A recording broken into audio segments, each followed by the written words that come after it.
That's what you get when you loot. Later, the car's owner told us, "I'm a taxi driver.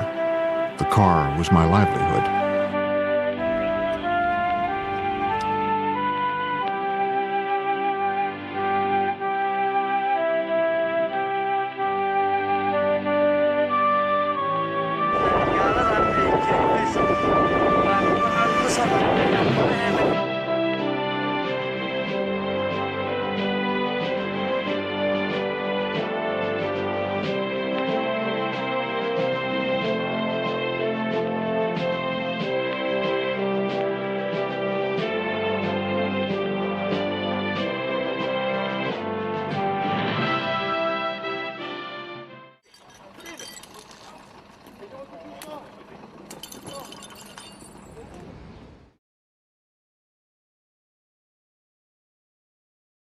All right, we are coming at you from the eMilitia HQ for episode 3 of the eMilitia podcast, and we are here with one new face that hasn't been on a podcast before, handle Rebellious Liberty. I'm going to hand it off to you to introduce yourself and give us a basic rundown of your ideology. Hey, I'm Rebellious Liberty. I'd say I'm mostly anarcho-capitalist. I do believe in a bit of agorism, trying to choke the state. Overall, I'm pretty religious, so I wouldn't say I'm a very, very atheist or anything like that. I do believe in a lot of traditional things, but as any libertarian, that is all completely your choice.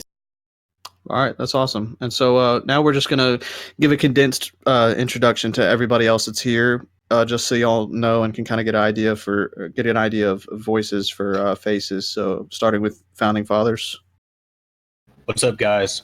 This is Founding Fathers. You can call me FF, whatever, however you want to shorten it. I am an anarchist. Yeah, and this is Anglo-Libertarian, short Anglo short, in case it wasn't obvious. I live in the UK, and I'm a minarchist. Bloody Revolutions, BR or Bloody. I'm an anarchist, and I feel like I'm an Alcoholics Anonymous meeting. You're right.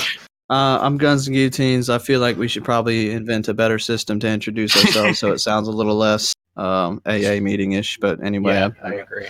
I advocate for pure anarchy. Moving on to Hang'em. Hang'em for freedom. I'm an anarchist, and that's about it. All right.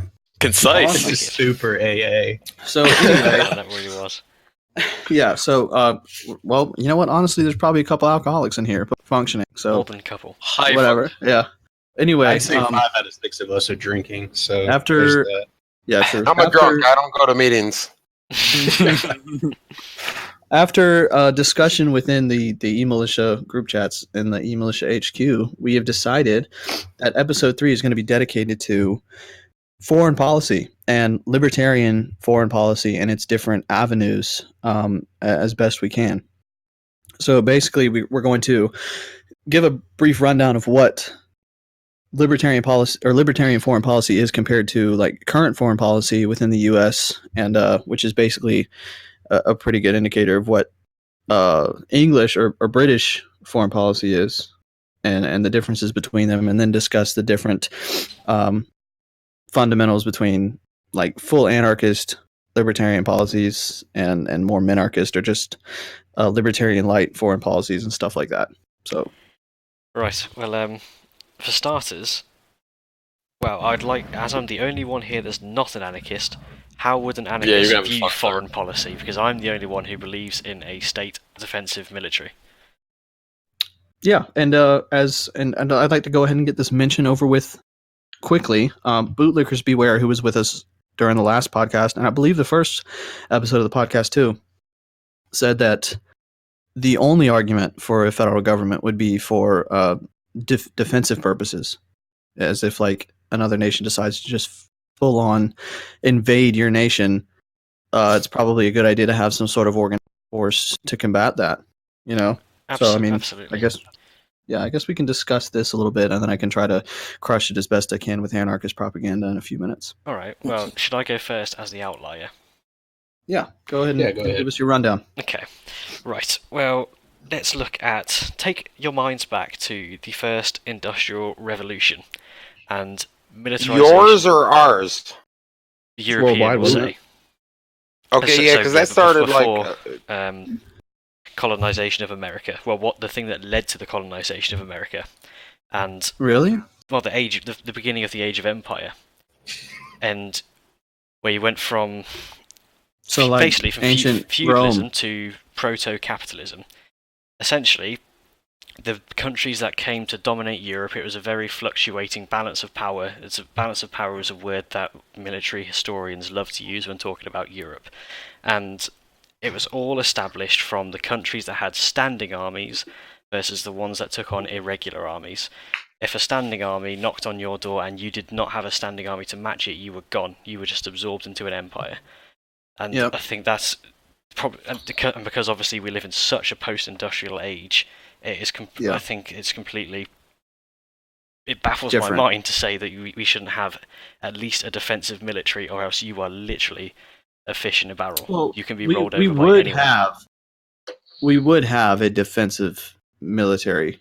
Just not in the traditional sense. At least in some sense. I mean, it's not like it's not the first time that any kind of world leader, even in modern history, had said that it's probably a bad idea to invade America because there's going to be a rifle behind every blade of grass.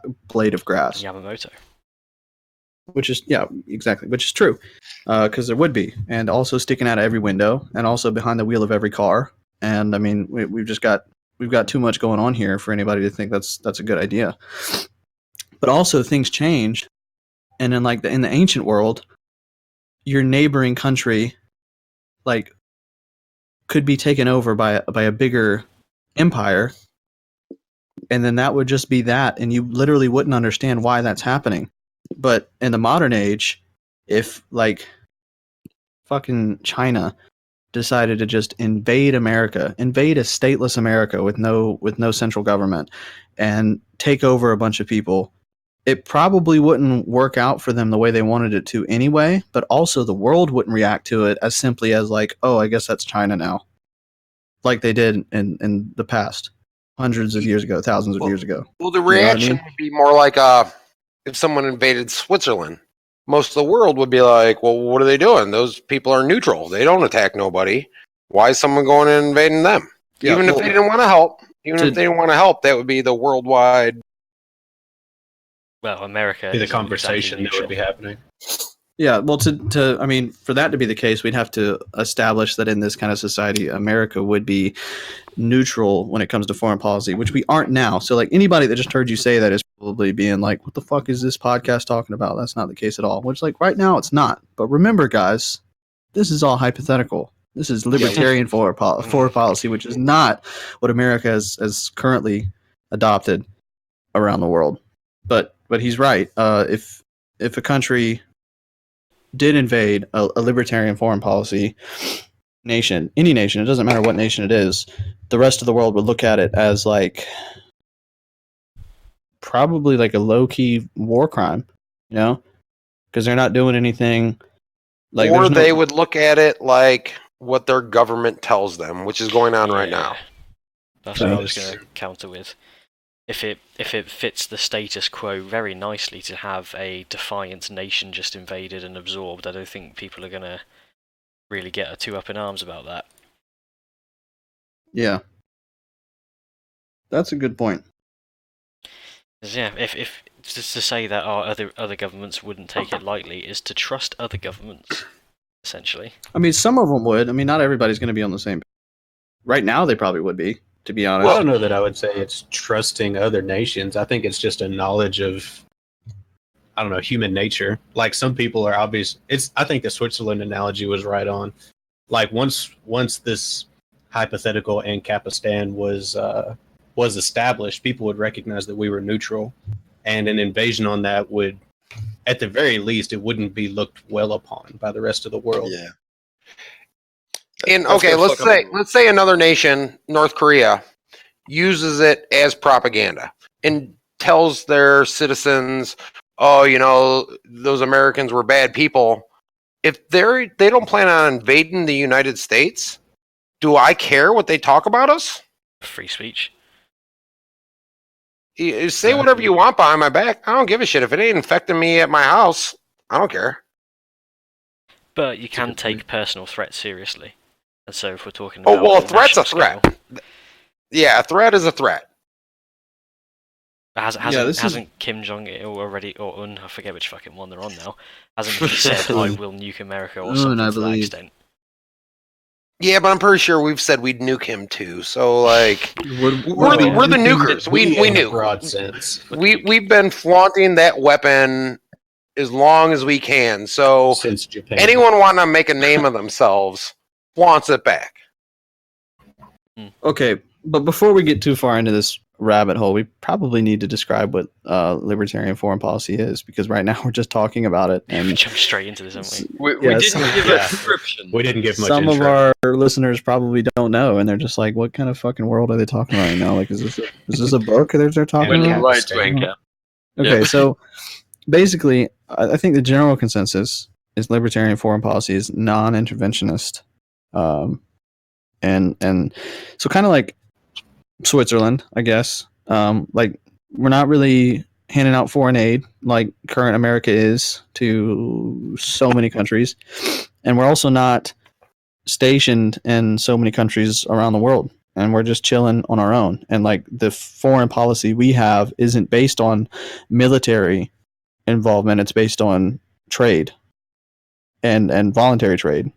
You know, like, we're not starting trade wars and shit with China. It's just going to be, you know, like, we want this country's export of timber and we want this country's export of oil, and so we give them our exports of cars and shit like that. You Or know, just cash. cash, we? sure. Yeah. Just paying for it. And it's very important to distinct that from isolationism. A lot of people say that before the First World War, America was isolationist, which isn't true at all. Isolationist implies that you have no contact with the outside world, and obviously they were a massive trading nation, so that's not true at all. A non-interventionist means just don't get involved in other people's shit, because it always ends out worse for you. And every example... Don't get involved in conflicts. You can get involved in trading. Yeah. And like you were saying, like, Japan was an isolationist. Yes. They didn't want to talk to anybody until the U.S. showed up with their big guns and said, "You have to talk to us." Yeah. Well, I thought Pearl Harbor happened because of like an embargo It did. that America sanctioned. Yeah, on there Japan. was a lot of context going on before Pearl Harbor. It wasn't Yeah. the Japanese just did it. So out of nowhere. who were they trading with that America was like, nah, you can't do that anymore? They only traded with the Dutch. Okay. So we were telling the Dutch to fuck off, basically. We're gonna show up with our guns and tell you have to trade with us. Yeah. So I mean, really, Well, isn't that what happened with feudal Japan? we had We're it not coming. talking about reformed pre-World War II Japan. Wasn't it right that some European nations first showed up with their gunboat diplomacy, saying trade with us or we'll blow you up, and that's what brought them into the modern age? Because it A lot to do with the subject, other than to define what, as Anglo was saying, to define, you know, you got Japan, who was an isolationist, who didn't talk to anybody, and then you got like Sweden, who doesn't get involved in conflicts, but still wants to be involved in the World Trade Center. Gold, money, vehicles, commerce, products. Like, they want all that. They just don't want, hey, dude, you got some beef with someone else, that ain't us. Yeah. It's not. Yeah, it's definitely not non-intervention or isolationist, which I think a lot of people think, like, look at libertarianism and automatically associate that with isolationism. Oh, But it's not. It's just non-interventionism. That's not a free market. That's a completely restricted Right, market. it's It like literally bugs me literally- when people say America was isolationist until they got involved in the First World War, No. which wasn't Yeah, true. we They were weren't non-interventionist ever. and should have stayed that way forever. Yeah, it should. Actually, every country should adopt that kind of Absolutely. thing. Like, it's not. Literally anything could happen if the people want it to happen. That's what non-interventionism is. Like, as long as free trade is okay, then it's going to happen however people want it to happen. We're not going to force anything on anybody, which is like the personal libertarian ideal, but you just expand that all the way to the entirety of a nation. Yeah, because And it's it's the same concept. Total consistency. And I think the most important factor with all reasoning behind non-interventionism is that it always ends up worse for you, because World War One led to World War Two. The Sykes-Picot Agreement in the First World War led to this destabilization of the Middle East, which led to the Iran-Iraq War, which led to the First Gulf War, which led to the Second Gulf War, which led to ISIS, and here we are now. It's all just a chain of constant intervention and meddling in other countries, and it just ends up worse for you in the long run. Unless you are the fucking weapons manufacturers, in which case you want that perpetual war to keep happening. Yeah, but shit only gets good for you. It doesn't get good for literally anybody else. And I mean, we could probably, like, between the several of us here, talk for literally hours about the danger of military interventionism, like especially just the U.S. and Britain and the Middle East, and about how that alone probably ends up making the world less safe than it does if we were to just leave shit alone, you know. But like, way of so foreign policy means a lot more than military foreign policy, but it definitely, like, they do coincide. You know, there's two sides of this. It's like it's trade, and then it's also military involvement. So, I like to think that most of us want to think about foreign policy as trade. It's a shame that we have to be thinking about it as us taking over somebody, or like. And you know what? We come from some of the bigger nations. Like, if you think, is China going to invade us? China doesn't really want to start no shit with a lot of people. China's kind of sitting back, just defending themselves. They don't have a giant standing army. And any time in history, recent history, you know, since World War II, the only time they increased the size of their army was because they thought someone might invade them. Well, there was the Korean War as well. Well, they do have a big standing army, but they're not really using it for shit. Well, and they're fully equipped. They're more about flex. Like, do you know how many aircraft carriers China has? Well, they create their own artificial islands for them. They have one, and it is a Russian, like, hulking mess. That is, like, kind of a shoddily repaired Russian ship. And that is, like, that is their big golden fucking trophy. Well, that's because aircraft carriers are offensive weapons. You don't need them for defense. You have your land to launch aircraft off of. You're only using those if you want to go invade someone. True. Yeah, and if you're on the Pacific, they're incredibly useful for invading, as we know. Yes. Yeah, we've been there for the past 70 years. Yeah. Yeah, it's...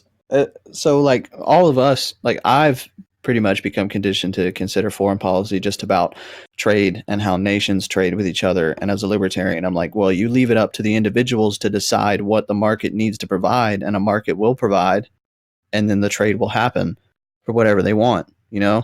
But it's like, I don't even really consider it military involvement because I don't think that should happen, but it does happen. So, I mean, we could easily have a conversation about how it does happen and why it shouldn't. You know, which is in this more podcast, than just foreign policy too. We should deal more with, because people are going to be asking, well, in an anarch society, how are you going to protect yourself? They know we don't plan on going to attack someone.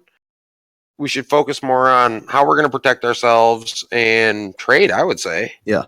So this guy, I was having a conversation with him on Instagram, and he doesn't want me to mention his username because he thinks the government's already looking at him a little too much. So I'll respect that. So, like, an anonymous audience member of us, he was talking to me about this, and he said, so if another nation invaded America with the absence of a strong state, with the absence of like a centralized military that could respond immediately like we have now, how would the people, because it would be up to the people exclusively, fend that off or keep that from happening, or keep it from happening for too long? And I was like, well, insurgencies are super effective. Like, it's never not been effective. They're a bitch to handle. Clearly from Vietnam. So that was my original point, was that insurgencies work literally every time they've ever been tried. And he said, yeah, they work, but in every time that insurgencies have worked, like from Vietnam all the way to now, and they worked before that. I mean, like, you know, a large portion of the American Revolution was even basically insurgencies, like guerrilla warfare, just fucking farmer kids like us grabbing muskets and fucking shooting at some redcoats every now and then when they show up, you know what I mean, and then running away. But so that's never not been effective. But I don't know if an insurgency has ever been combated with total war, like how America was in World War II. Well, where we certainly like not literally pitched just battles. bombed entire industrial squares, like in towns and in cities and stuff like that. But my counter to that would be, well, if a nation is invading America, and we are this libertarian state, they're going to be invading America for something. They're going to be invading America for resources or for industry or something like that. Like, it's not just going to be some personal vendetta where they just want to it could also just kill be all land Americans. Grab. Yeah, a land grab too. But you're not going to try to destroy everything that America has if you're doing it for the land grab. Absolutely. Or if you're doing it for the resources, or if you're doing it for the industrialization aspect of it. You're not going to try to destroy everything. Now, if America attacked them and they were just like, okay, we're just going to fuck these guys up right now because we want them to stop, then yeah, they'd probably do total war and they'd destroy our means to keep that war going on them, the offensive war that we've waged on them. But the defensive war, like, they're attacking us for a reason and they're not going to destroy shit like that. So I think an insurgency could still be totally effective. I don't think there would be total war against an invading force on a libertarian nation, you know? Well, in a nation, you got to think about our nation right after the Civil War. And I understand we defeated the greatest nation at the time, and there weren't a lot of people coming up. You got to remember, these people just came off a high of destroying a good nation, and they thought about, we got to have guns, we got to protect ourselves. And as long as you have a group of people and everyone understands that, and they understand personal freedom, and they understand that you have to protect yourself, then they will be prepared to protect not only themselves, but others. It's a state of mind. And I feel like that state of mind would be really prevalent in this hypothetical libertarian society that we've created. I suppose it would have been necessary. Because it requires high agency. Yeah, exactly. No cops, no soldiers, just you protecting what you've got, and you've got a lot more than when there was a government taking half of it. Mm-hmm. Yeah. And I also want to make it a point that, like, libertarian foreign policy is not unrealistic, because plenty of very successful nations adopt a libertarian foreign policy, even if they're not necessarily libertarian all the way through, like Switzerland, you know? So I want to make it a point that libertarian foreign policy is not unrealistic in any way, because I think a lot, when they think about libertarianism, foreign policy is like one of the big red flags that they think about and that they're worried about. But you can look at very successful nations like Switzerland, for example, which, even though they're not libertarian all the way through their society, they have adopted a libertarian foreign policy, and they're doing really, really well with it. So it's not at all like it would be some sort of stretch of the imagination that this thing could work. It's totally successful. And I don't think foreign policy is any reason to discount libertarianism in general, you know? Well, with that point, I would have to say most countries have that. They don't go out attacking other nations. And the few that do are just on their borders. They're doing a little land grab, but the majority of the countries out there aren't going 10,000 miles to take over a land that's desolate other than oil or whatever. Yeah, it's just NATO. It's not necessarily nations fighting nations anymore, because that's so unpopular to the public. Not. Now it's always fighting ideals, which is much easier to sell to the public. But it's so much harder to fight. Just as easy. It's so much harder to fight. You can't kill an idea. It's Eurasia or East Asia. Yeah, exactly. But no one's proven that more than the Taliban. How many fucking years were we in Afghanistan for, and as soon as we left, the Taliban just went straight back to power?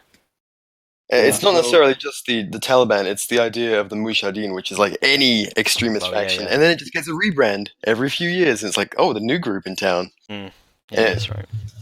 it's impossible to even fight a really, really shitty idea. So, like, Yeah. imagine a decent idea. Good point.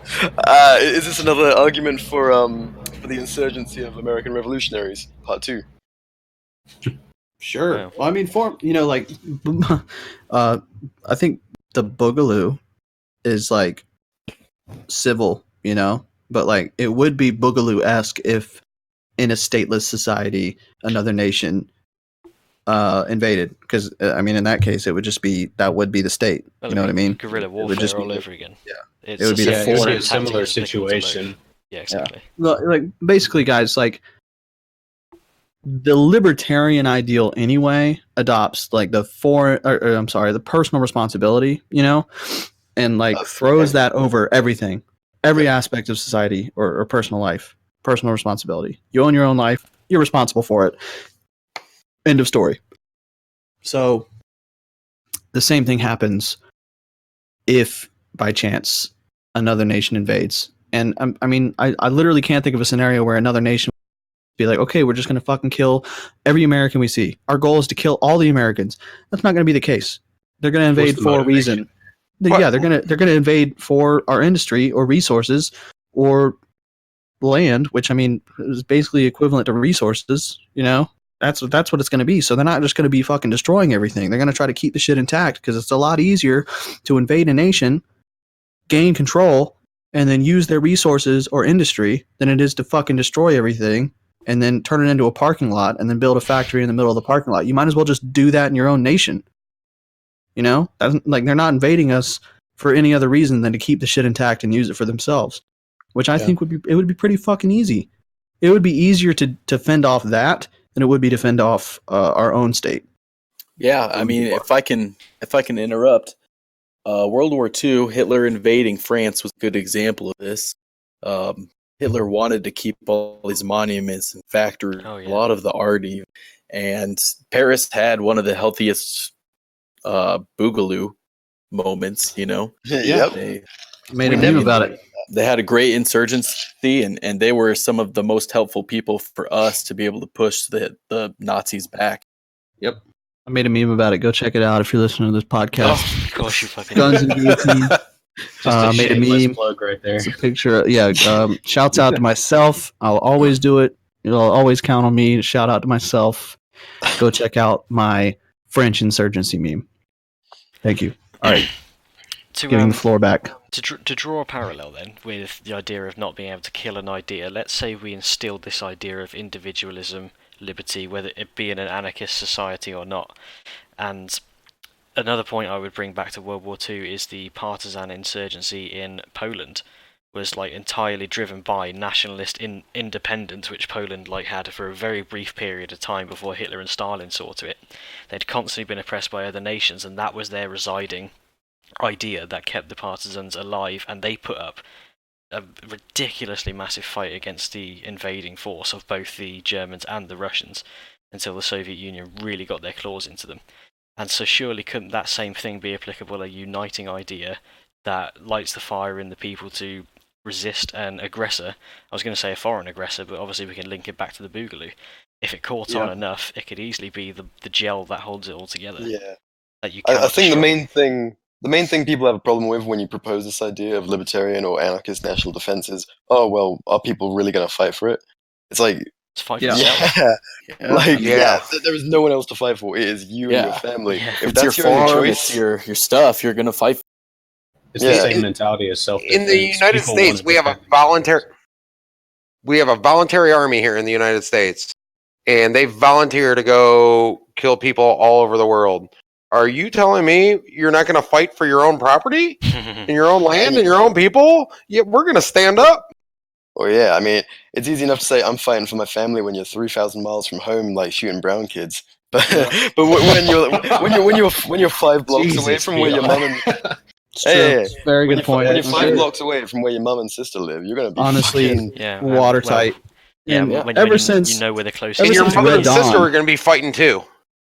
Yeah, everybody's going to be fighting. And ever since Red Dawn, I think a pretty good portion of America has just been waiting You know, they're like, yeah, that'd be pretty fucking cool if another country just showed up here. Like, You know, I finally get to break out that 50 caliber that I've been just shooting at the range every now and then and use it against something else. That'd be pretty nice. You know, like, Yeah. nope. Like literally, I know, especially in the South, literally, Yeah. like, all of us are like, yeah, we're ready for that. It's Yeah. you're a daisy if you do mentality that like most of modern America has, thanks to all the propaganda that was meant to like drive them towards the military. But now it's just sort of instilled in the It's general. not a joke. Like, it's not a Oh, no. meme. Like, Oh, if you're in another country and you see the memes about like a rifle behind every blade of grass, it's not a fucking joke. It's actually Totally very- legit. Which 100%. I fucking love. Yeah, no. It's one of my favorite things about our country. Yeah, it is what makes me so jealous. Yeah, I mean, As fucked like, up think as about we are on other fronts, that is one that we've got locked down. There's if 3. people- How many guns are there? How many guns are there in America? Does anybody know that number? How many have been It's like lost in half shooting of the accidents? world's population of guns. Yeah. I think I don't privately know owned that. guns, yeah. Okay. Oh my God. What? Jesus Christ. Okay, so in 2018, Small Arms Survey reported that there are over 1 billion small arms distributed globally, of which 857 million, Oh, about yeah, 85%, are in the hands of U.S. civilians. boy. So that's over double what we need for Yeah. every single person. Okay, yeah. So there's only like, I Gives think, a me a little bit hard less on. than 350 million people Yeah. in the U.S. So think about this, dude. Everybody's running around akimbo, dual wield.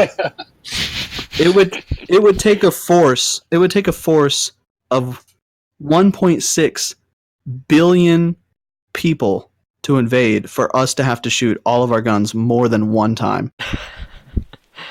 Fucking hell, man. That's actually But surprising. you've also got to keep in mind the right to bear arms is not about rifles. It is about military gear and equipment of any description, from aircraft carriers to M1 Abrams, whatever the fuck you want. When there's no government telling you what you can and can't own, we would have anything we needed. Yeah, I saw one of my friends the other day on my personal Instagram post a picture of him with a legitimate rocket shooting range, The what? Fucking freedom. a rocket launcher, Oh, like a nice. heat-seeking rocket launcher. I love it. Yeah. So we're good. We're good, dude. Like, come on. You know. Well, Everyone It'll just be whatever. pictures like guys out with bolt actions and stuff shooting at like F-22s, but nah. we ain't about that. Well, I have a theory that could make this idea of like privately owned artillery seem a bit more palatable to most people, because to say to your normal FUD at the range, I wish I had a fucking 150mm howitzer. They'd be the What first the to send hell do you off to need the that gulag. for? You can't If you hunt don't deer have with a that. howitzer, what are you doing, bro? Huh? So if you don't have a howitzer, what are you doing? You know how effective that is for deer hunting?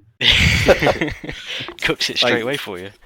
No, you take a whole herd out, one shot. So, well, Pre-gutted. this is going to set me up for some disagreement, because it links entirely into my belief of a state military. But how this could Alright, punk. yeah, Jesus. how this could operate to keep the military separate from the militia, and well, I don't think that's quite the word I'd need to use, to keep them interlinked in a way that keeps the people above the state, even though the state is the governing body of the military, is a better way to put it, instead of a military monopoly on industry, force, distribution. It could also run profitably. Then the model I have in mind is if you have the top brass chain of command funded by the state, and they have their chain of command running down to, I don't know, say even maybe all the way down the officer chain to lieutenant level. Why could the state not then basically hold a program where, say, you and your militia get together, you pool a load of funds together, and the government says, all right, we've got our military guys here, they'll train you in military tactics if you pay us and fund the state. And so you've got a load of militias gathered together with all of their weapons, professional military training, which is what I see as the big factor when I was talking earlier about how a standing army will just roll over a part-time army. You can effectively Really have good idea. a part-time army that is as capable and equipped as a standing army. It's got all the training, Yeah. and it's got a chain of command structure there, so that if pitched battles did need to happen, you know exactly how to follow orders. Are you and talking tactics and the shit. chain of command is state sponsored? Yes. The chain of command of the private militias. Essentially, you can have the state saying, if you and your militia want to be trained in professional military tactics, come along and we'll show you Okay, the defense of the nation. but you're not saying like the colonels of the militias are actually state soldiers. It could be, could not. Because See, I I've don't got- think I've got an that's a good idea. I think they should be autonomous Completely separate. in leadership. But I do think the training aspect is a pretty good idea. No, Although I they think could eventually well it would be irrelevant because I think like after that happened a couple times, like private industries would be like, okay, this is what the training is, and we'll offer it to you for this price. They The could market well, will take over. Yeah, and what he's That's saying the is point. the same. That's what he's saying. Is basically he wants a state where you're forced to pay taxes to run a small military to train the militias. not for When the militias could just pay someone to train them anyways. Look at gun policy. Look at Gun Owners of America. Look at the NRA. Look how much money they bring in. They're doing that to fight for our rights. Imagine if these militas thought they were getting trained and were trying to buy M1A1s. You think money wouldn't be pouring out of people's pockets? You don't think there'd be enough money for that? I'd donate for my local neighborhood Abrams. First of all, I don't believe in forced taxation. Yeah. That's all. Okay. And Well, then, if my it's not propos- forced, then it's all voluntary. Then it's Yeah. not really. Yeah, you're basically an anarchist then. Good job. pretty much, We but converted him. if the You came people- around. Congrats, Anglo. So Welcome to the the way I club. see it, there needs to be centralization of both justice and a military governing body. And we're talking Boo, about military commie. governing. We're talking about military governing body here. I believe it is totally beneficial, and the vast majority of people, I think, would agree with me. And history, I'm going on a historical basis here. That a standing army is just so much better at So- defending your ground. Well, you'd have So- that standing army with the militias because the No, no, militias You want could M1 potentially do, A1 but tanks. I'm I saying want one. You would need a centralized command structure to keep it all Alright. organized together. Well, I I don't agree with that, and I'll tell you why. Because, okay, in a peace state, the militias don't have to agree with each other.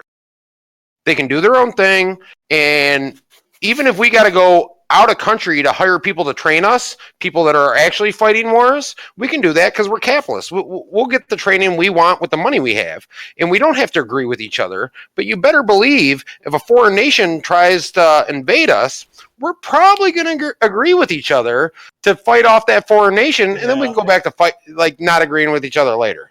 Yeah, enough. Enough. We're gonna agree with each other enough. Like I was documentary, like the Ukrainian militias fighting against Russia or something. Like I didn't read enough into it. I was just watching the documentary. Like they were talking about how the different militias, like one of them was like literally like neo-Nazi, and others weren't. And they disagreed fundamentally on that. Like they were like, yeah, we're not Nazis at all, but we all have The a common neo-Nazi enemy. one, CIA funded. I don't know what CIA is. Central Intelligence Agency? You don't know. How Oh. drunk are you, Gun? I just didn't think that I didn't connect the two because I didn't think that some small militia in Ukraine would be CIA funded. We got. It is. It has nothing to do with the topic. I thought you just keep moving on with it. Oh yeah, no. You threw Anyway, a wrench into my back shit to there. topic. Yeah. Back to So topic. like, but basically, like, just to reinforce what you're saying is like the militias don't agree with each other in like beliefs, but they are all fighting for the same thing because it's all a common goal. So it wouldn't matter if They one. are also not doing a good job of it. So I've No. got a solution that bridges the two. So an ANCAP solution. So in Anglo's version, we have a centralized state providing the official, stamp-approved military. But we have people like Blackwater these days, private companies and stuff. They could be funded much like firefighters or, local private police would be. It would be just insurance, basically. You have professional soldiers who communities, they pay to be full-time trained, know what the fuck they're doing, just in case there is ever an invasion or any sort of internal conflict. And so they would have the training, they would have the structure, and they would be full-time, not voluntary. And so if there ever is a situation, they're also in charge of making sure militias are, up to standards. Effectively a privatized version of what the Revolutionary War had, where you had regulars and then the militia. But they would be funded by the people, completely private, no state at all. Well, I think that Anglo's, and this is just my understanding, I could be totally wrong. I think that Anglo's scenario that he laid forth could coincide with that. Like what he was talking about, or the way that I understood it, was basically just like a free market where the quote-unquote state is providing the service of training. But I think that would eventually get knocked out by these private corporations. They would step up and they would see the opportunity for profit, and so eventually the state would get rubbed out in that way. Be careful what you say about that, because every time you start a state, they figure out ways to make sure they don't get rubbed out. Oh no, don't get me wrong. I'm not advocating for the state at all. I'm just saying that these two coincide. Go ahead and rub one I out. Understand, but that's just a slippery slope going down, saying we'll start a state and then we'll get rid of a state. Capitalism will take care of it. I know you're not. I know you're not. I'm wondering. I'm just saying, as long as it's completely voluntary and like voluntarily funded, then eventually it's not even just a state anymore. They're just vying for control of a market. Yeah, right. Which is why Anglo is basically an anarchist. He's just acting like exactly. Above all, I believe I'm a voluntarist, and I truly believe it would. Personally, I believe it would be beneficial, but I think pragmatically it would be in demand for there to be a state centralized monopoly on justice and centralization of defense. Whack. If there was a demand, for it, that's why I say if there was a demand, you wouldn't for a need monopoly on anything. You're gonna say that there's a demand for like a state being able to say that like, oh, you're guilty, we're gonna throw you in jail for the rest of your life. Joke's on you. A monopoly on justice bound by the NAP is what I believe. Can't disagree. Huh? Doesn't matter. You already gave over control of this. What do you mean? Like, what are you going to do if the state's all of a sudden like, yeah, we're not really going to honor the NAP anymore? If you don't want the state to exist, don't pay for it. But I think vast majority of people would. So you're an anarchist. Can I clarify a little bit, Anglo? Go on. So in your situation, it is all 100% voluntary, right? Like no forced taxes, nothing like that. If that's the conclusion I've reached so far, I had nothing to change it yet, but I would be open. Okay. So then we're arguing semantics on what you think a state is and what we think a state is. That's what I'm saying. What separates that state that's funded completely voluntarily from a corporation that's providing a service for money? Like, what's the distinction? The demand for a cohesive centralization of those two factors. And if there is no demand and I'm completely wrong, then let's go anarchy. But I believe that is the more pragmatic situation that people would want. So close. Okay, I think I see what you're saying. This is why Anglo turns up as an ANCAP whenever he does the compass, but he's like, he's like he's an ANCAP. I'm struggling it because this state enforced indoctrination is just so effective in England that like even though he's like literally saying, yeah, I don't think there should be any forced taxation. I think there should be no force in society whatsoever. He's literally incapable of saying he thinks that there should be a stateless society. Well, he can't afford the anarchy permit yet. I agree with Anglo. If people wanted there to be anarchy, there could be anarchy. I don't think that is realistically what would happen. That's all. I think people want it. They're just scared. People are just scared. Yeah, I agree with Anglo in the sense that there could be voluntary governments.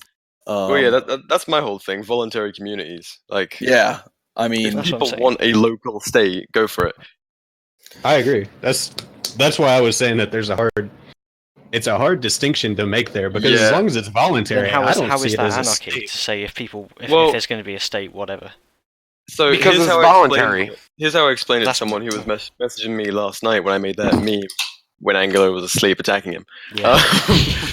So effectively think of the Old West before the federal government got out there. You had local towns who had their own laws, but then you walk outside its borders, it's it's free game. There's no, it's just Fuck waste. each other up. Basically, yeah. But people don't really do that because Legal Well, duels. it'll all be private property in this day and age. So you have to abide by the property owner's rules. I still think we should be able to do trial by combats.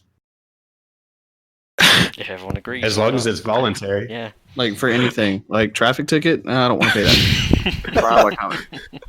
send your best duelist. We'll see about that, fine sir. And I definitely think duels should be allowed. Oh yeah.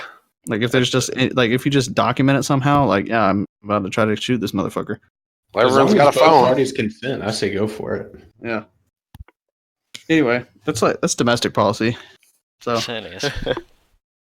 Yeah. So, are we still on track, or are we all like? I mean, this evolved. I think it's okay. It's an okay evolution, but let's scale it back. And we Is can Gramps evolve into gonna something else. Is Gramps gonna listen to this and be us because we've gone off Probably, track? probably he's gonna be like fucking idiots. I can't believe I listened to this shit. I could have been reading my kids' stories right now. It's in baseball today, isn't it? Wasted a whole hour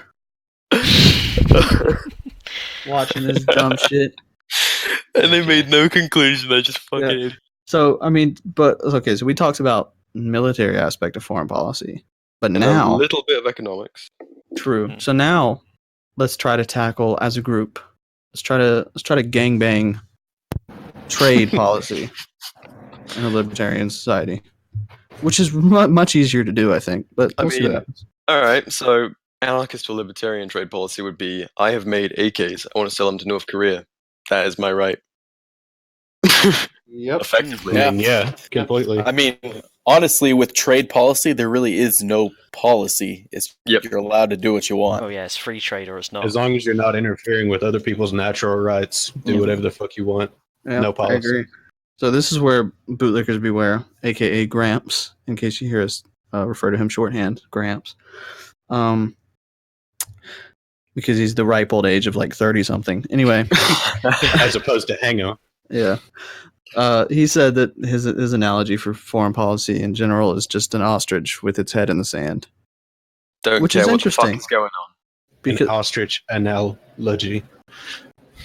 yeah, Oh yes, that's right. do you not know what an ostrich is, Anglo? No.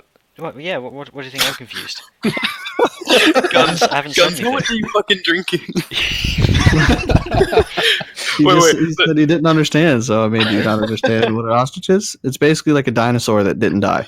Oh my god. I'm well aware what the fucking the ostrich fuck? is. Thank you. It's a bird. The Birds queen are eats every dinosaurs, dude. year. We know what they are. Yeah. Wait, you what? No, I'm Why fucking are we about talking it. about what an ostrich is? Explain I- your analogy. What the Foreign fuck? policy. Foreign policy is basically just a segue to talking about the anatomy of ostriches, Yeah. isn't Please it? start at the rear. Okay. Anyway, I don't Jesus know. Christ. I kind of wish Gramps was here right now because he'd be able to, like, the way he talks about it says that he kind of makes it seem like he is an isolationist. That is Like- the word he's used on occasion. It's why I brought up the difference between isolationist and non-interventionist. If he is actually an isolationist, Yeah. I would be keen to hear that because An ostrich with your head in the sand, like the ostrich could really want brand new AKs, but somebody comes up with a crate full of brand new AKs and they're like, "Hey, ostrich, you want these AKs?" And he's just like got his head in the sand, so he's not gonna buy them anyway, and he just tries to make his own way. So like, interesting. I'm gonna have to talk to him about that. But I think generally we're not isolationists at all. We're just non-military interventionists.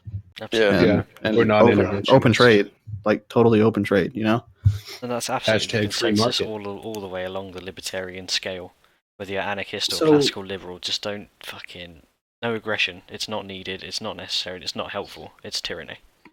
To play devil's advocate, what about another country like, say, I make ostrich figurines, and there's a big market for ostrich figurines in Turkey.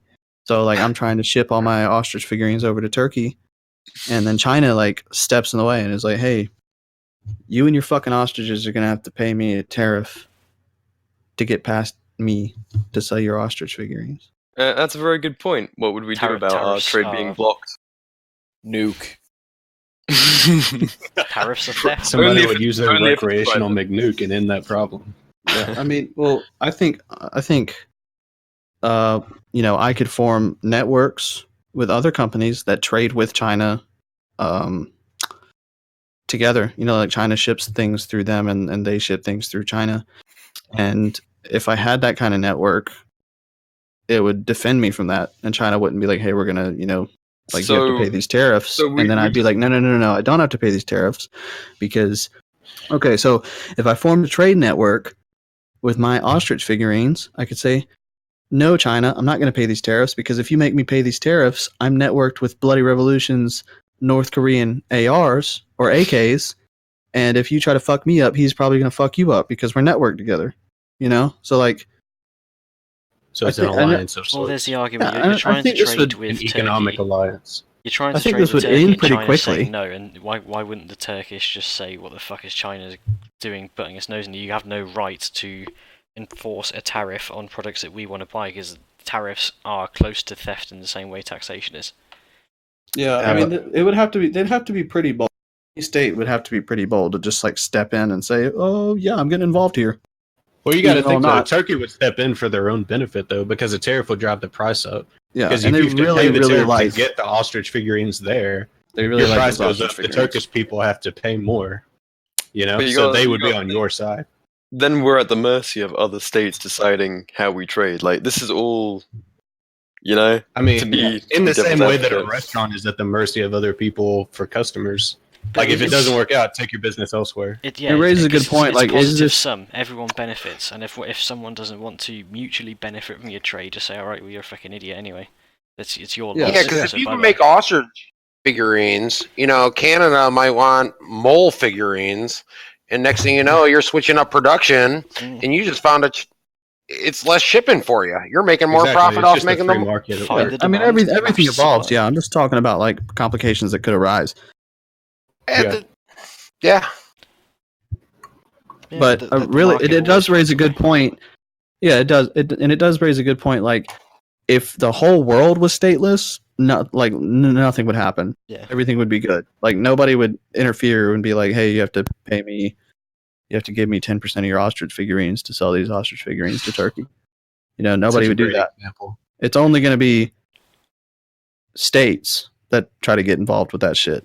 But how are you going to convince the whole world to be like, "Hey, man, you don't need any masters. Just do You your own never shit." will. So Yeah. it's just states or individual citizens, they could also interfere. Like any individual corporation could get in the way and be like, "Hey, you got to pay a tariff or a bribe or whatever to get past me to go trade with Turkey." That would be like piracy. And then that Exactly. comes into us being able to own military arms, and you could rent a gunship or That's rent true. a Blackwater to come escort you. Or That's true. you could start your own little mini war if that's what you wanted and Never you thought thought about you that. had the money to do that. But war is expensive. You don't want that. Your trade. Technically, China- they violated the NAP. If China so- tried to take 10% of my ostrich figurines, and I said, "Okay, well, if you take 10% of my ostrich figurines, I'm going to have to sink your ship," they probably wouldn't do it. But yeah, I mean, even before that, it's bad business in general. That's Because my point. if they're screwing you over, then you're not going to do business with them. Your customers, whether you're a corporation or whether you're a country, your people are going to be pissed that all of a sudden they can't get whatever they want. And so eventually they're going to have to bend over anyways. And I'm sure some absolute statist is going to leave a comment on the YouTube video of this and be like, "That's not really how tariffs work. It's a lot more complicated than that." And blah, blah, for blah. jobs. Like, hey, man, just fuck Joke's off. on you. I don't read the comments anyway. This is essentially what it is, man. They're demanding 10% of your ostrich figurines. That's basically what You it can is. keep saying that's not how Great tariffs example, by the work. way.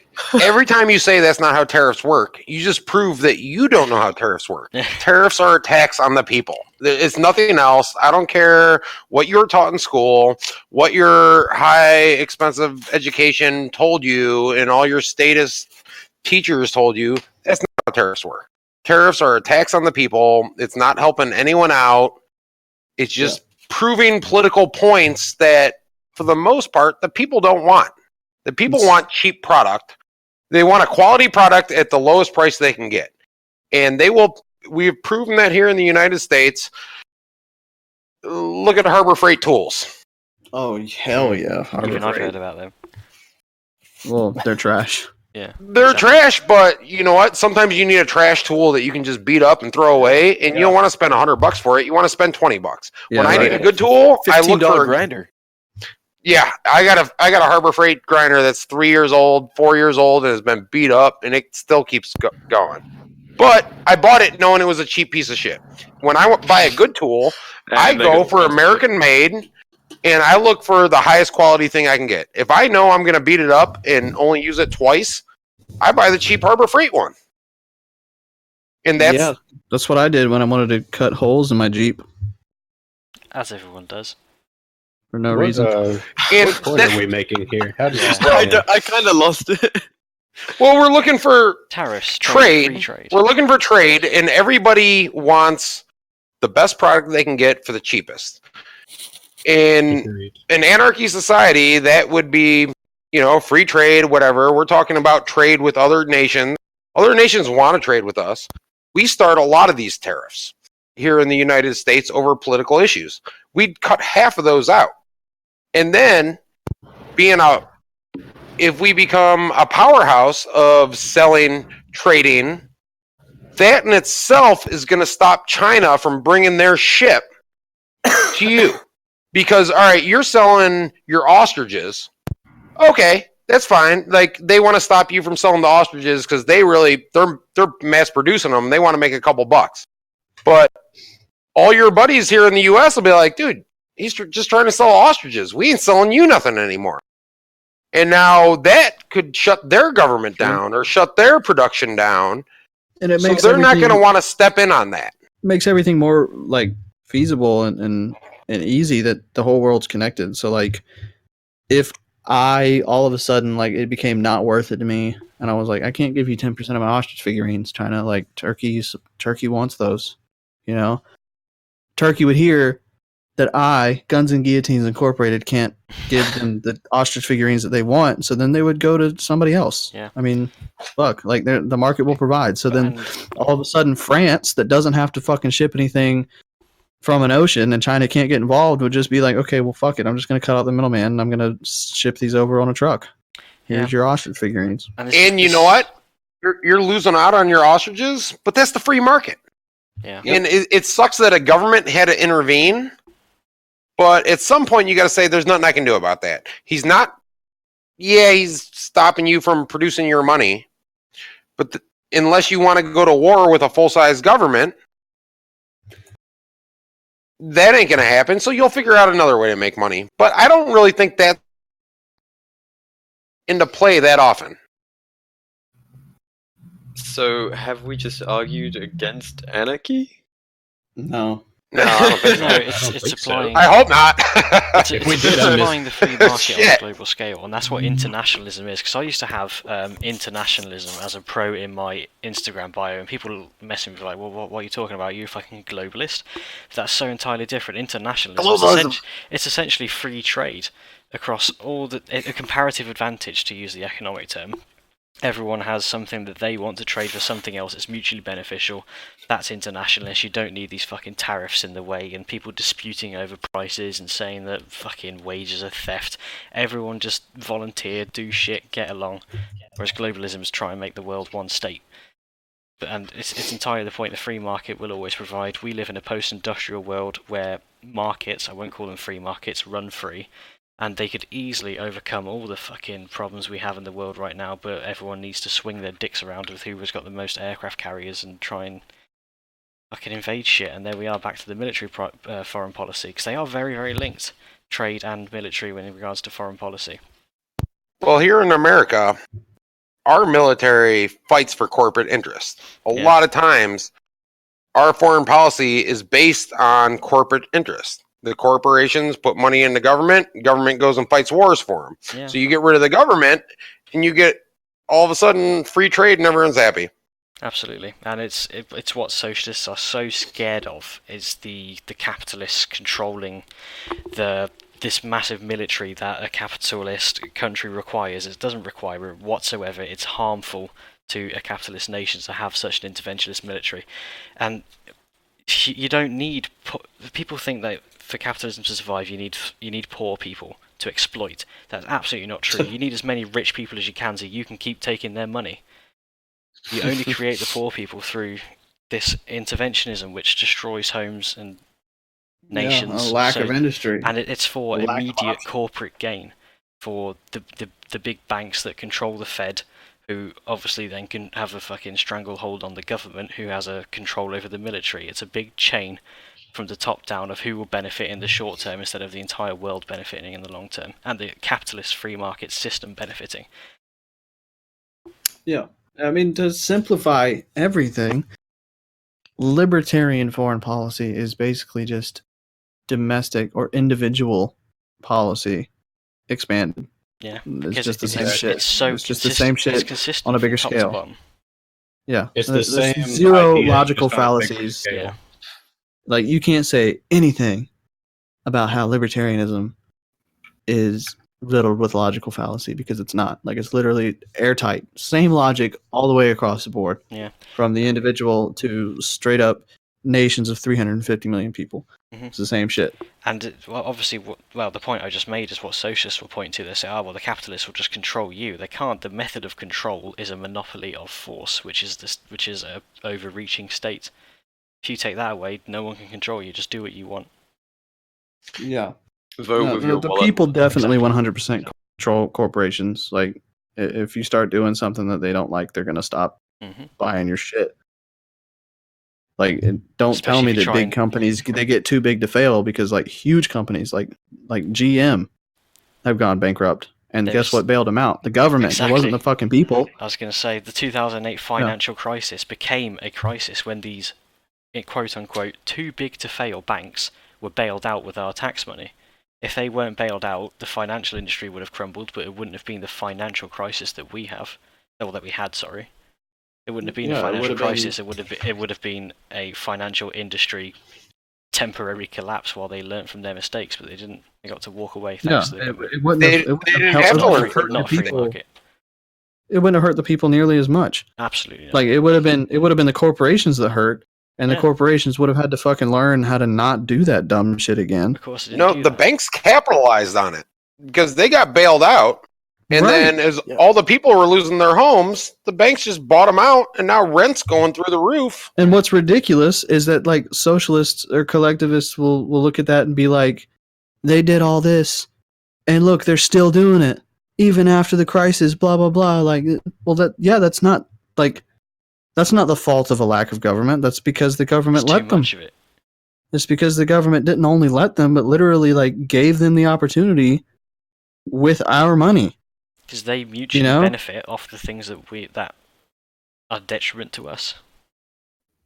Yeah, it wasn't. I mean, Jesus Christ, guys! Like, how are y'all missing this? I don't understand how you're gonna look at a problem and look at what caused the problem. Yeah, and then be like, yeah, we probably need more of that. Honestly, how can you blame the 2008 financial crisis and especially the Great Depression on free market capitalism when it's fucking not? It's corporatism through and through, and we're just as much against that as we are any sort of planned economy as well.